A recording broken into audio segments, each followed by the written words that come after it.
এই পৃথিবীতে কেউ কারো নয়। এই পৃথিবীতে আসছি একা, যাবো একা। যদি তুমি কোনো ভালো কাজ করে থাকো তাহলে মানুষ তোমাকে মনে রাখবে, আর যদি এই পৃথিবীতে কোনো ভালো কাজ না করে থাকো তোমাকে কেউ মনে রাখবে না। তাই যে মহান আল্লাহ তাআলা তোমাকে সৃষ্টি করেছে তার হুকুম পালন করো। সবাই তোমাকে ভুলে গেলেও মহান আল্লাহ তাআলা তোমাকে ভুলবে না। আসসালামু আলাইকুম ভাই ও আপুরা, আজকে সকাল সকাল তোমাদের সামনে আরেকটি নতুন ব্লগ নিয়ে হাজির হলাম। তোমরা সবাই কেমন আছো? আশা করি আল্লাহ তাআলার অশেষ মেহেরবানিতে তোমরা সকলে অনেক অনেক ভালো আছি। আমিও আলহামদুলিল্লাহ আল্লাহর অশেষ মেহেরবানিতে তোমাদের দোয়ায় অনেক ভালো আছি। আজকে ভাবলাম ভাই ও আপুরা, আমি ফজরের নামাজের পরে কি কাজ করে থাকি তা আজকে তোমাদের সাথে শেয়ার করব। এই যে দেখতেছো জায়নামাজের স্ট্যান্ড, এই জিনিসটা কিন্তু আমার খুবই পছন্দের একটা জিনিস। এই যে দেখতেছো এই সব জিনিসগুলো আমার নিজের হাতের কেনা।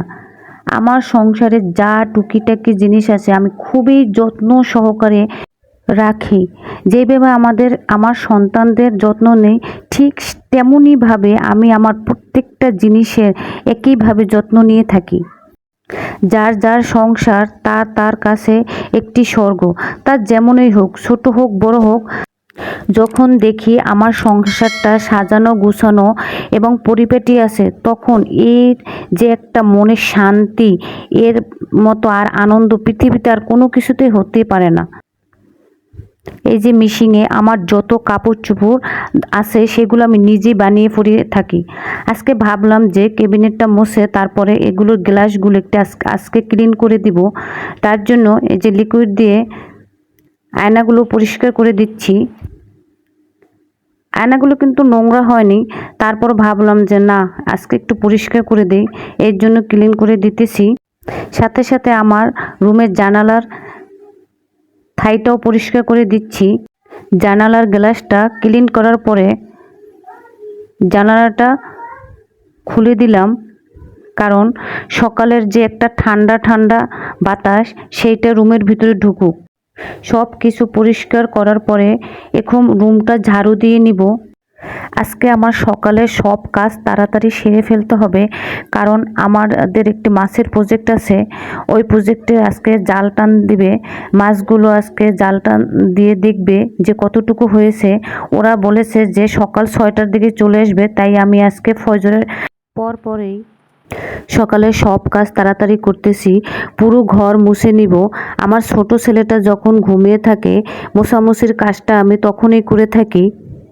ছোট মানুষ তো, দেখা যায় ভিজা ঘরে হাঁটতে গিয়েই হোঁচট খেয়ে পড়ে যায়, তারপরে ব্যথা পায়। এর জন্য ও যখন ঘুমিয়ে থাকে তখনই আমি ঘরের মোছামুছি কাজটা করে থাকি। প্রিয় ভাই ও আপুদের উদ্দেশ্যে বলছি, আপনারা দেশ বিদেশ থেকে যে যেখান থেকে আমার ভিডিওটি দেখতেছেন তারা প্লিজ আমার ভিডিওতে একটি লাইক দিতে ভুলবেন না। আমার চ্যানেলটিতে যদি নতুন হয়ে থাকেন তাহলে আমার চ্যানেলটিকে একটি সাবস্ক্রাইব করে আমার পরিবারের বন্ধু হয়ে থেকে যেতে পারেন। আর যদি বেশি ভালো লেগে থাকে আমার ভিডিও লিঙ্কটি শেয়ার করতে ভুলবেন না।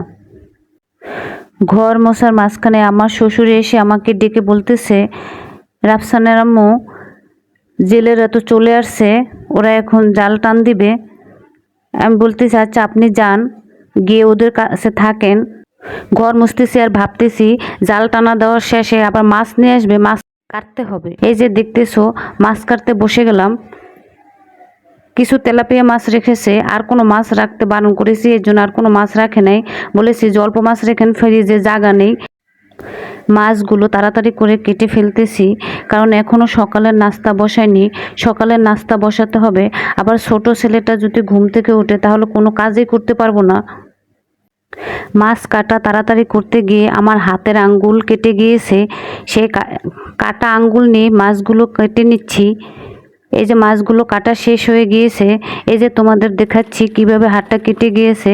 এমনভাবে হাতটা কেটে গিয়েছে পানি ধরতে পারতেছি না, পানির ভিতরে হাত দিয়েছি, পরে দেখতেছি যে হাত প্রচুর জ্বলতেছে। তারপরে কি আর করা, আমরা মেয়েরা কাজ তো করতেই হবে। মাছগুলো ভালোভাবে ধুয়ে পরিষ্কার করে ফ্রিজে রেখে দিয়েছি, এবং কিছু মাছ দুপুরে রান্না করার জন্য লবণ দিয়ে রেখে দিচ্ছি। রান্নাঘরটা মুছে আমি ছাদে যাব আপনার ভাইয়ের জন্য কিছু সাজনা পাতা আনার জন্য। তার জন্য সাজনা পাতার জুস করব। এই যে সাজনা পাতা নিয়ে এসেছি, সাজনা পাতা আনতে গিয়ে দেখি গাছে পেয়ারা পেকেছে, কিছু পেয়ারা পেরে নিয়ে আসছি। এই যে দেখেন পেয়ারাগুলো কত সুন্দর লাল, এই পেয়ারাগুলো খেতে খুবই মিষ্টি। সাজনা পাতাগুলো ডালা থেকে ছেড়ে নিয়েছি। এখন ভালোভাবে সাজনা পাতাগুলো ধুয়ে নিব। তারপরে এই যে ব্লেন্ডারে জুস করে নিচ্ছি। সাজনা পাতার এই জুসটা ডায়াবেটিসের রোগীদের জন্য খুবই উপকারী। এই যে এখন দুপুরে রান্না বসিয়ে দিয়েছি। দুপুরে রান্নার জন্য এই যে তেলাপিয়া মাছগুলো ভেজে নিচ্ছি। আজকে তেলাপিয়া মাছে ভুনা করব। মাছগুলো ভাজা হয়ে গিয়েছে, এখন নামিয়ে ফেলবো। মাছ ভুনা করার জন্য কড়াইতে তেল দিয়ে দিয়েছি। এখন পেঁয়াজ, রসুন, আদা ও কাঁচামরিচ একসাথে বেটে নিয়েছি, সেইগুলো দিয়ে দিয়েছি।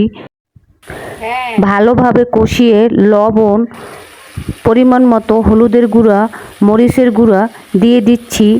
তারপরে সব উপকরণ একসাথে ভালোভাবে কষিয়ে এখন পানি দিয়ে দিচ্ছি। পানি দিয়ে নাড়াচাড়া করে মাছ ভুনা করার জন্য এখন 2 কাপ পরিমাণ পানি দিয়ে দিচ্ছি। পানি দিয়ে হালকা নাড়াচাড়া করে ঢাকনা দিয়ে ঢেকে দিব।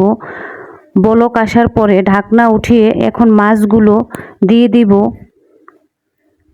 মাছগুলো দেওয়ার পরে ঢাকনা দিয়ে ঢেকে দেব রান্না হওয়ার জন্য। কিছুক্ষণ পরে 10 মিনিট পরিমাণে রান্না হওয়ার পরে ধনেপাতা কুচিগুলো দিয়ে দিব। তারপর আবার ঢাকনা দিয়ে ঢেকে দেব। এখন নামিয়ে ফেলবো। আমি কিন্তু অফ ক্যামেরায় ডাল ভাত রান্না করে ফেলেছি। এখন আমি তোমাদের দেখাবো সারা বছরে খাওয়ার জন্য কিভাবে কাঁঠালের বিচি সংরক্ষণ করে রাখতে হয়।